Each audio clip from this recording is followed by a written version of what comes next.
of having someone of the team's pedigree and the driver's caliber. It's worth doing something a little bit different, but I think it's also important, and you can explain this in note, for example, for tire allotment. This is still working within rules with IndyCar of how you get to 5 sets allowed today. Yeah, absolutely. It is consistent with what we've done, and we've had an occasional driver do ROP phases prior to the official ROP during the May event itself.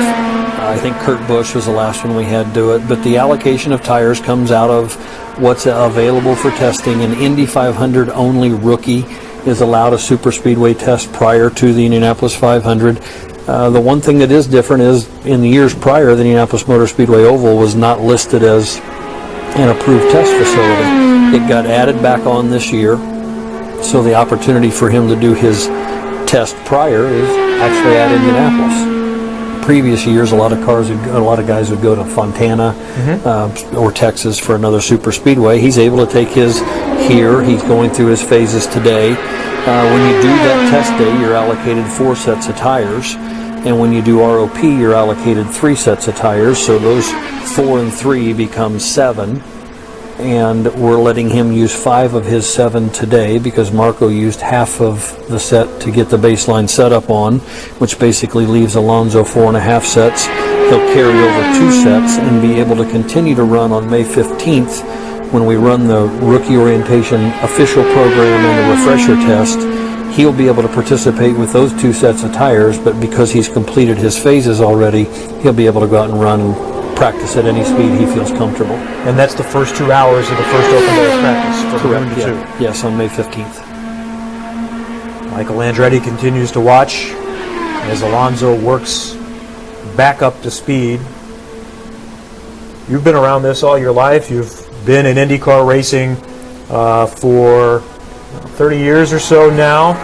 What are your emotions as you watch other people outside the sport get excited about this, the worldwide attention that this has created? Well, I think it's obviously a great thing on all levels, and to me it's just a reflection of how great the event of the Indianapolis Motor Speedway is, the Indianapolis 500. To bring someone who's in the middle of his Formula One season back over here is just a recognition of the magnitude of this event, and it's going to generate a ton of activity, interest. I can't think of, evolution of everything, but including social networking and what you guys are doing, live streaming it. That's never happened before. And so, it's just exposing more and more people to the facility, to the event, to IndyCar as a whole, and that can only be a good thing. And he's trying to do what you've been a part of from a team perspective. You've been chief mechanic that's won this race. Well, it is an unbelievable experience just to be able to participate here. And when you enjoy a success around here, as you say, very fortunate to have been with Little Al when he won both of his races here. And, up and down the paddock, everybody works so hard. It's what you strive to do. And it's just, a great feeling when you have success anywhere, but especially at Indianapolis. 221 plus mile an hour laps for Fernando Alonso, and a quick debrief. And we've had the opportunity to listen in as they go around the track, but when they pit, they can plug in, and that now becomes a private conversation. Oh, we wish we could hear those debriefs. Well, it's been interesting, and again, the opportunity to come out and there's Mario and have the time on the racetrack is great. But one of the things that we will stress with him when we get to the May drivers meetings with him, there's things that take place today that I hope he recognizes the difference when we have 32 other cars on the racetrack with him through practice. And when you're out here today and you're the only car on the racetrack, you don't think about using warm-up lanes.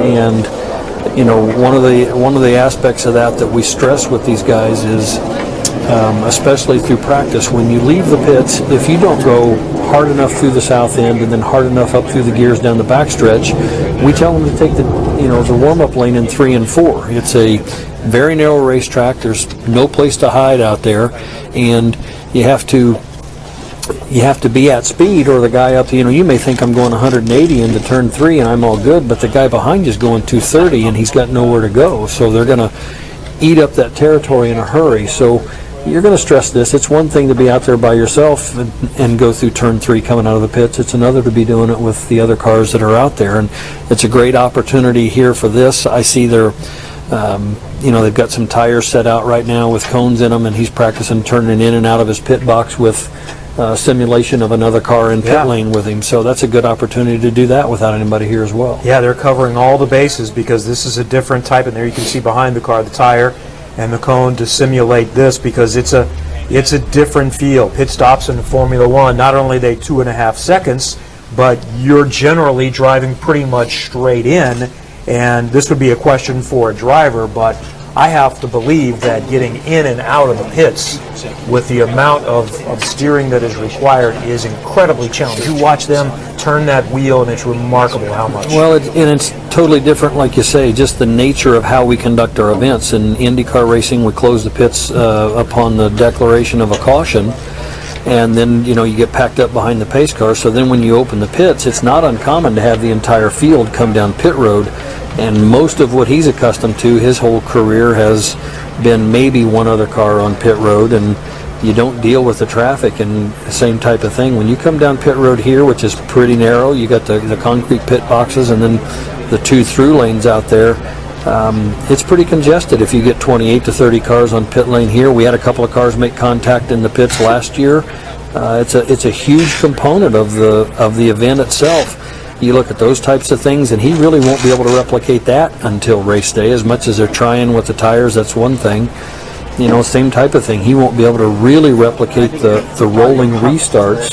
When you go back and look again at our procedures and how you restart the race, it's not uncommon to go down into turn 1 on a restart 3 and 4 wide, and that's going to be a new experience for him, that's for sure. No matter what you try and do, there'll be certain components and aspects of the race that he just won't have that experience level until it actually happens for the first time. Let's check in again with Robin. He's down there, and there is a lot going on in the Andretti pit. Racer, when what are we doing here? Just a little fine. Are we trying to trim just a little tiny bit, you think? I'm not going to tell you. Yeah. Montoya's watching, so be careful what you say. Okay, of course. They're trying to take advantage of the time they have available, and they're going to do a little more trimming than what we have seen so far. So, and he seems to be comfortable. Obviously, as we go along, the feedback obviously is quite good, and I think it's like he's been here forever. Whatsoever. All right, let's bring Robin Miller back in, our veteran reporter who has been on the scenes, those watching him go through this process. Well, they were showing us the Twitter feed, the Facebook feed, the streaming feed, all stuff that John Rutherford, Mario, and I are really up on. We're pretty hep on all that stuff, And there's like 200,000. There's like 200,000 people watching this already, and that's pretty cool. Brian Barnhart and Brian Herta just said they heard a big lift in 2, and they wondered if he had a moment. Did you guys happen to notice anything? No? Maybe not. Yeah, no, we didn't see anything. We didn't see that one. We saw one earlier. Yeah, but I don't know. He obviously has a limited amount of time with the weather moving this way, but I think they're pretty impressed. He keeps moving up the track. Marco's just going over there telling him right now, look, you look like you've been out here for a while. You don't look like a rookie. You look really good. So I think the confidence factor's got to be. Let's face it, you got to have confidence to run this place, but it looks like he's got it already. I agree with you. I think he looked he looked like the pro that he is immediately, and as I said, credit all around. I think he's been given. He wants to go. Yes, exactly. They all want to go. The fact that the car's capable, and he's into that learning curve, and he wants to see what he can accomplish. But he's already accomplished more than a lot of people expected him to. So, yep. I mean, this is all icing on the cake as we go. This is so totally awesome. I'm just so happy to be witnessing all this. So positive, and I'm happy for him, and I know he's happy himself. I know that overall, it's gonna come down to a very successful day.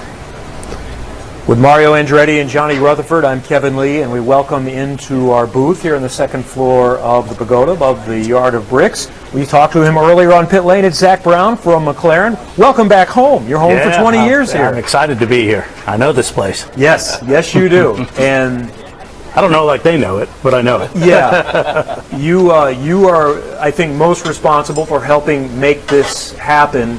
What are your emotions as you see it now get put into use? It's great. There's a lot of people that made this happen. First and foremost, Fernando is such a racer. And to bring a legend to the Speedway, to be sitting next to two legends. I'm a massive fan of the sport.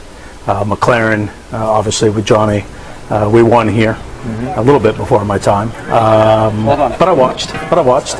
And I just think it's great for motorsports, and Fernando is so happy to be here. He's been very welcomed by everyone, and it's just great to see the camaraderie of the IndyCar series, and I think that's something you don't get in Formula One, and I think that's a missing. So he's going to enjoy his time here, and McLaren's going to enjoy their time, and so to do it with the Michael Andretti is fantastic, who obviously raced for us in the 90s.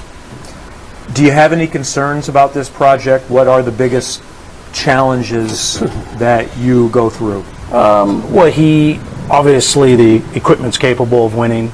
He has the natural talent to be very competitive, but he doesn't have the experience. But he's very smart. He's probably watched 25 Indy 500s. On the plane when we were flying over, he watched Ed Carpenter's in-car camera the entire race. So he's not coming into this thinking it's going to be easy, or that the drivers aren't world class. He knows this is every bit as difficult as his Formula One challenge. So he's coming in very well prepared, and Indy 500's a tough race. So anything can happen. What would make this a successful venture?